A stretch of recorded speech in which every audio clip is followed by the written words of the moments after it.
How do you monetize an MMORPG? It started off with selling the game, and then it started off with selling subscriptions, and then it added in the ability to buy all the stuff in the game. I'm going to ask a very obvious question now.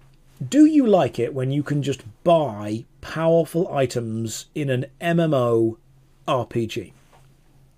I would hope most people say no. Some people will say yes, some people will say no. Here's the interesting thing. If you have a lot of money and not that much spare time, you would likely say yes.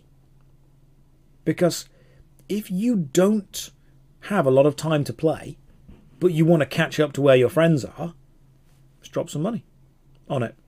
And that's what they're working. Some people say, takes the fun out of it. Alex, I completely agree. The idea that if all of your friends buy an MMORPG and they play it for hundreds of hours and then you buy it and they say to you, hey, yeah, you've got to play hundreds of hours to catch up with us, that's a little bit of a shit thing to do.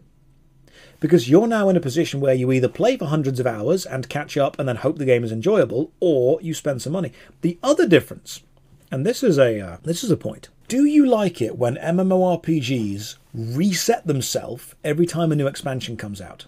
You know, so a World of Warcraft expansion comes out, you play it, the next one comes out, it resets. And the reason it resets is it creates an onboarding point for a new player. If a new player joins during this expansion, they are at the same power level as everyone else, which means they don't need to grind hundreds of hours, which means you also don't need to have a cash shop that potentially sells them power.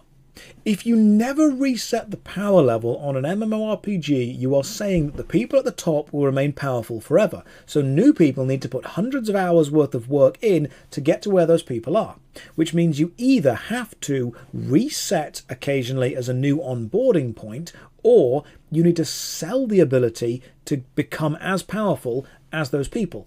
Or, and this is the third design idea, you need to make it so being at the very top actually doesn't take that long. You need to get to the top and then everything at the top is kind of horizontal instead of vertical, which is what Guild Wars 2 does.